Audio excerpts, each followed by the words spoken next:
dans le domaine des sens, dans le domaine de l'imprévisible, de l'indicible, du non diagnosticable facilement. Il y a un univers qui peut être relaté par les émotions que nous proposent nos cinq sens.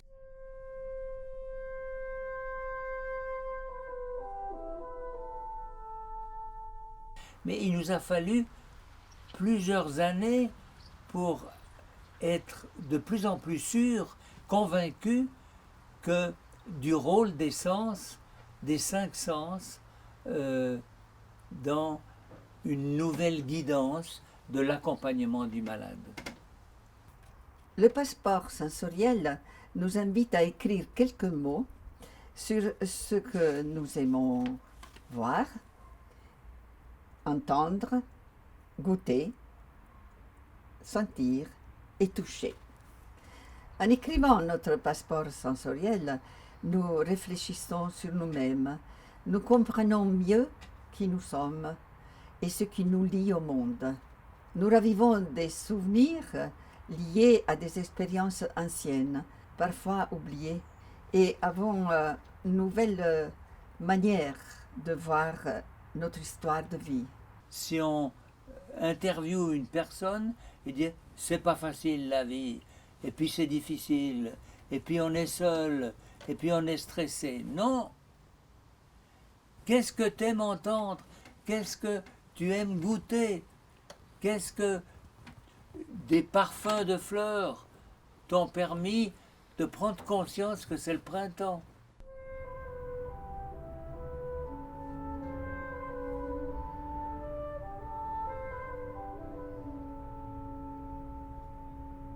Si je ne pouvais pas toucher les choses qui s'offrent à moi, ben, il manquerait vraiment quelque chose. L'odorat. Comment l'odorat, le goût. Une bonne cuisine, on oublie trop souvent lorsque l'on mange ou lorsque l'on boit un bon vin, à quel point nous sommes des êtres favorisés par la nature de pouvoir sentir ces choses-là. À Vevey, chaque fois que je pouvais m'échapper du collège, il y avait un petit bar à tabac qui vendait de la réglisse. Et puis la réglisse aussi, j'aime bien parce qu'il y a une liberté de forme pour cette odeur qui est immense. Depuis l'origine, qui est un bout de bois, jusqu'à des formes élaborées comme la spirale. Et puis, si on doit résumer un peu cette expérience sensorielle, la réglisse, on la sent, on la goûte, on la déroule, on la touche, on la voit, elle est magnifique, elle est un peu lustrée, brillante. Et puis, pour moi, elle est complète. Donc, c'est l'enfance et vraiment la liberté. Parce que chaque fois qu'on sortait, il y avait cette réglisse. Et puis, je crois que je me souviens à peu près que de ça de l'école. La force de ce passeport sensoriel, c'est de nous permettre de nous relier à nous-mêmes et souvent à des racines profondément enfouies, ancrées en nous et qui ne sont jamais très loin. On les croit disparues, elles émergent et souvent ces racines plongent dans notre enfance. Mes parents étaient agriculteurs à la ferme, à la campagne, famille de 12 enfants et on crottait la maison, forcément. Mes frères, quand ils rentraient des champs, c'était tout crotté partout, c'était sale la maison. Et je me souviens que maman, le samedi, elle faisait cirer les meubles. Et je peux vous dire que j'ai toujours de la bonne cire et que je cire régulièrement mes meubles. Et que j'aime rentrer en sentant l'odeur du meuble ciré. Pour moi, c'est le lien avec maman. Le passeport national, c'est toi en tant qu'individu lambda d'une société X. Le passeport sensoriel, c'est toi-même dans tes émotions, à travers l'expression des cinq sens, la vue, l'ouïe, l'odorat, et ce passeport, c'est un témoin d'un moment tout au long de ton parcours de vie. J'aime quand je sens l'odeur qui annonce la pluie. En fait, je crois que c'est un peu l'odeur d'humidité, puisque j'aime aussi bien l'odeur de ma cave. En tout cas, l'odeur de ma cave me plonge un peu dans l'odeur de mon enfance, quand j'allais chercher mes skis à la cave. Puis c'est une odeur qui rassure. C'est vrai que tu revis un peu partiellement le moment en écrivant. Et le fait de l'écrire, ça m'a encore plus plongé dans Le souvenir. dans le souvenir. Enfin, pour moi, l'émotion, elle est intimement liée à la mémoire. Le passeport sensoriel s'adresse à tout le monde et à tous les âges. Qu'est-ce que j'aime sentir? Qu'est-ce qui m'émeut? L'odeur de gâteau. On peut en faire un objet très personnel, mais vraiment avec la liberté qui nous est propre. Je me suis donné comme but de l'écrire, de faire un voyage et d'explorer à travers les sens un tout petit peu ce que j'aimais, comme on dirait un passeport à soi, pour soi et à soi.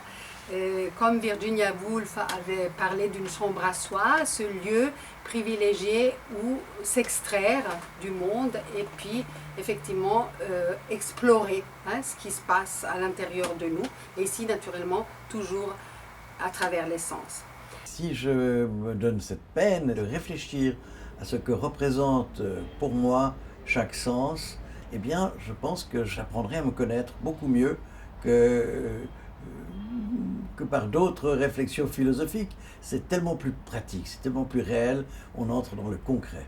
Qu'est-ce que j'aime entendre? Qu'est-ce qui m'émeut? L'histoire du soir. Parce que maman ou papa, ils me lisent tout le temps une histoire le soir pour me coucher. Sans l'histoire du soir, je peux pas dormir, moi. Après, dans quel état ça me met? Je suis contente. Il y a des questions qui peuvent aider à remplir le passeport. Mais il y a aussi des pages qui sont vierges, où l'on peut écrire soi-même une pensée, un poème, un petit texte, faire un collage. Finalement, tout ce qui nous relie à la force de nos sens. J'aime chez les vieux leur geste fragile et lent qui tient chaque instant de la vie comme une tasse de porcelaine, comme nous devrions faire nous aussi de chaque instant de la vie.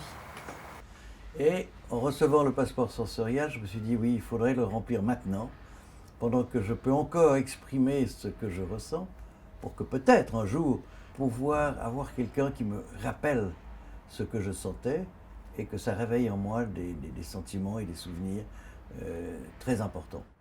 Nous avons reçu une lettre d'une amie qui nous parle de l'expérience qu'elle a vécue avec sa maman. Voyager dans les sens m'a replongé dans la fin de vie de ma mère. Elle n'avait pas l'Alzheimer, mais le résultat était similaire. Un jour, mon fils est venu voir sa grand-mère et s'est mis au piano pour jouer une musique de Schubert qu'elle avait jouée dans sa jeunesse et qu'elle aimait beaucoup. Tout de suite, elle s'est levée, s'est mise au piano avec lui et a commencé à jouer aussi. Je suis d'accord avec vous que les sens sont très importants pour éveiller en nous nos mémoires de notre jeunesse jusqu'à nos jours d'aujourd'hui. Et toi, grand-papa, qu'est-ce que tu aimes voir? J'aime bien voir, par exemple, devant notre maison, on a en bordure de larves tous ces arbres qui font une espèce d'écrin tranquillisant. Et puis alors il y a un nombre de vers. C'est une vision qui me tranquillise. Nous vous souhaitons de très beaux voyages au pays des sens. Prendre conscience de ses sens, c'est percevoir et découvrir sa sensibilité.